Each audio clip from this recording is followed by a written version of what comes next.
Assalamualaikum warahmatullahi wabarakatuh. Halo warga belajar semua, jumpa lagi dengan saya Resi Muktasidah sebagai tutor matematika di PKBM Bina Pandu Mandiri. Ya, gimana nih kabarnya warga belajar semua? Semoga senantiasa dalam keadaan sehat walafiat ya. Di video kali ini kita akan belajar tentang transformasi geometri yang merupakan materi matematika untuk kelas 11 atau setara dengan paket C di semester ganjil. Kita langsung ke pembahasannya.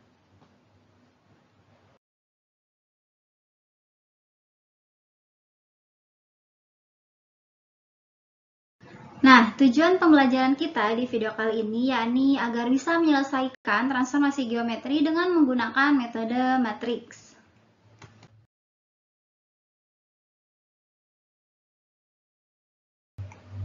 Kita bahas dulu apa sih transformasi geometri itu. Transformasi geometri dari dua kata yakni transformasi dan geometri.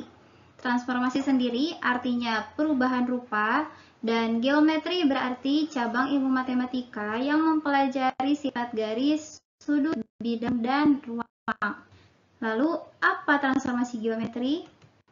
Jadi, secara umum, transformasi geometri adalah perubahan rupa yang dilihat dari garis, sudut, bidang, dan ruang.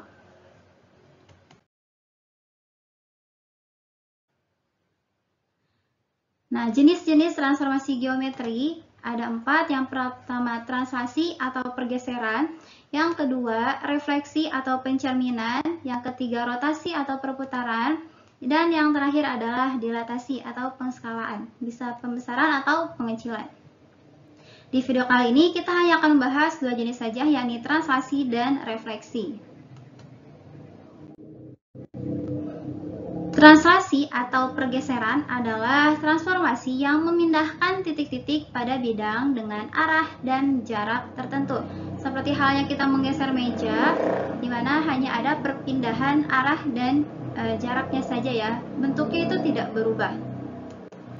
Nah, jika titik A, X, Y ditranslasikan oleh T, A, B, menghasilkan bayangan A aksen yakni X aksen, Y aksen, dengan X aksennya adalah X plus A dan Y aksennya adalah Y plus B.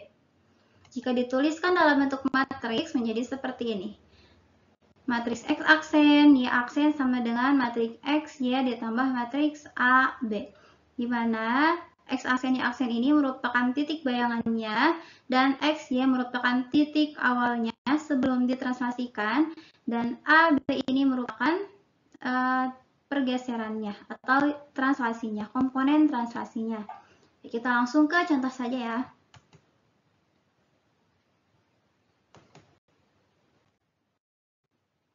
Titik A 3,5 digeser sejauh T 6,2. Tentukan bayangan dari A atau A aksen. Tadi dengan menggunakan metode matriks, X aksen, Y aksen sama dengan X-Y ditambah AB ya. Penulisannya seperti ini. Tinggal kita masukkan titik awalnya yakni 3,5, tulis 35 ditambah dan komponen translasinya adalah 62. Kalau penjumlahan matriks seperti ini, kita tinggal jumlahkan saja. Atas dengan atas, bawah dengan bawah. 3 ditambah 6, 9, 5 ditambah 2, hasilnya 7. Jadi, udah. Titik bayangan dari A setelah digeser sejauh T 6,2 adalah A aksen 9,7. Seperti itu. Jadi, sederhananya, kalau translasi itu tinggal menjumlahkan titik asalnya dengan komponen translasinya ya. Dengan X dijumlahkan dengan A dan yang Y dijumlahkan dengan yang B.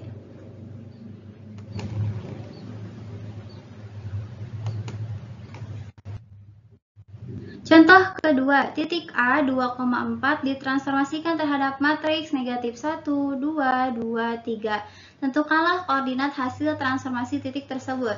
Nah, ini soalnya agak beda, jadi si titiknya ditransformasikan oleh suatu matriks ya.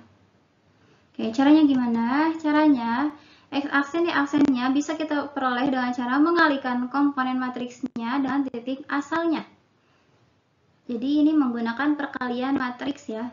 Caranya, untuk perkalian matriks, baris dikali kolom. Baris pertama kita kalikan dengan kolom ini. Yang negatif 1 kalikan dengan 2, dan yang 2 kalikan dengan 4. Negatif 1 dikali 2 negatif 2, dan 2 dikali 4 hasilnya 8. Begitupun untuk baris kedua, 2 dikali 2 hasilnya 4 ditambah 3 kali 4 12. Jadi hasilnya tinggal dijumlahkan, negatif 2 tambah 8 hasil 4, dan 4 ditambah 12 hasilnya 16. Jadi titik bayangan dari A adalah A aksen 4,16. Jenis kedua yakni refleksi atau pencerminan. Warga belajar tentunya sering bercermin kan ya, terutama para kaum perempuan nih. Nah, ketika kita bercermin, apakah wajah kita di cermin jadi berubah nggak? Tentu tidak ya, kecuali cermin ajaibnya milik penyihir ya. Nah, jadi sama pun dengan halnya di transformasi, refleksi atau pencerminan memiliki sifat seperti cermin datar. Jadi refleksi adalah suatu transformasi yang memindahkan tiap titik pada bidang dengan menggunakan sifat bayangan oleh suatu cermin. Jadi sifatnya sama ketika seperti kita sedang bercermin menggunakan cermin datar ya. Dimana sifat-sifat refleksi adalah yang pertama, jarak dari titik asal ke cermin sama dengan jarak cermin ke titik bayangan. Kemudian, garis yang menghubungkan titik asal dengan titik bayangan tegak lurus terhadap cermin. Jadi mau jadinya yang sol bayangannya tapi tegak lurus. Dan yang terakhir, garis-garis yang terbentuk antara titik-titik asal dengan titik-titik bayangan akan saling sejajar ya. Contohnya kalau digambarkan di bidang geometri seperti ini. Nah, bidang segitiga yang awal ini yang berwarna merah dicerminkan terhadap garis ini, anggap ini cerminnya, maka hasil bayangannya seperti ini. Dimana jarak titik asal ke cermin sama dengan jarak dari cermin ke titik bayangannya. Dan ini saling tegak lurus ya, dengan jarak yang sama.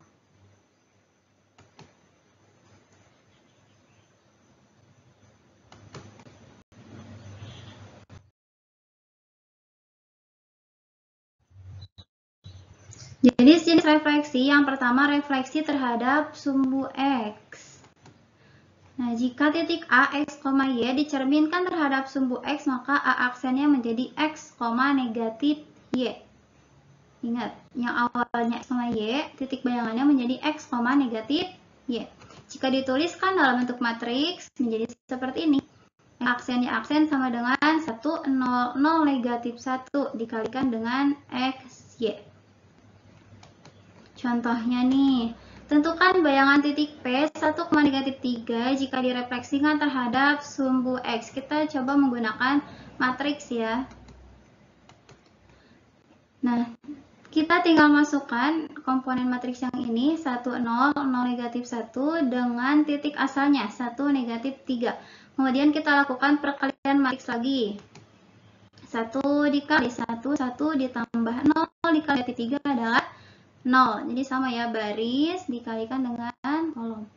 Terus di baris kedua, 0 dikali 1, 0. Negatif 1 dikali negatif 3 hasilnya positif 3. Jadi 0 ditambah 3. 1 ditambah 0 hasilnya 1, dan 0 ditambah 3 hasilnya 3. Sehingga titik bayangan P setelah direfleksikan terhadap sumbu X adalah 1,3.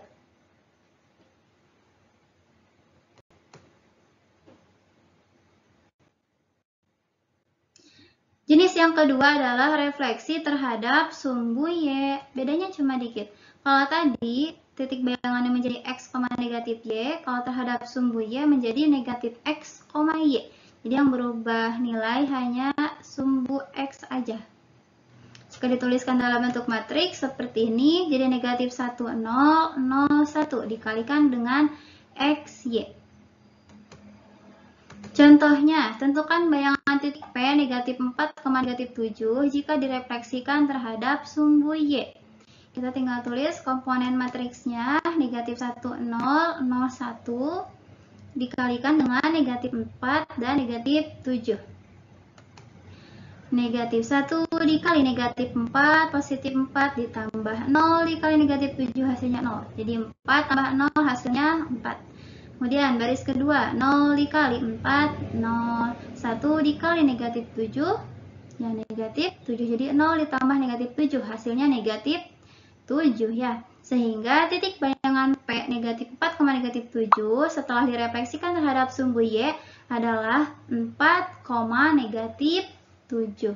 Jadi sebenarnya mudah. Kalau soalnya PG tinggal dirubah aja nilai X-nya. Jadi kalau direfleksikan terhadap sumbu Y, yang berubah nilai itu yang titik X ini. Kan awalnya P negatif 4, negatif 7 ya, direfleksikan terhadap sumbu Y, hasil bilangannya menjadi 4, negatif 7. Yang awalnya negatif, hasil bilangannya menjadi positif. Seperti itu.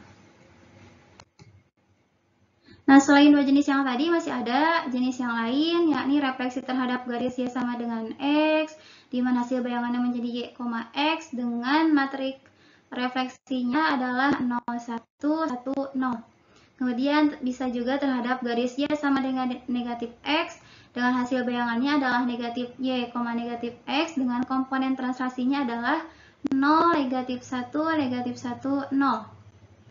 Serta ada juga yang terhadap titik asal. Bayangannya menjadi negatif X, negatif Y, dengan komponen matriksnya adalah negatif 1, 0, 0, negatif 1. Untuk caranya sama seperti yang tadi terhadap sumbu X dan sumbu Y. Nah, itu dia tadi penjelasan tentang jenis-jenis transformasi, yakni yang kita bahas baru translasi dan refleksi saja, di mana translasi adalah pergeseran dan refleksi adalah pencerminan dengan konsepnya masing-masing ya. Kalau translasi tinggal di jumlah, kalau refleksi tergantung direfleksikannya terhadap apa. Oke, semoga bisa dipahami dengan baik oleh warga belajar. Mohon maaf atas segala kekurangannya, dan jangan lupa warga belajar kerjakan penilaian di kelas daringnya. Sekian, terima kasih. Wassalamualaikum warahmatullahi wabarakatuh.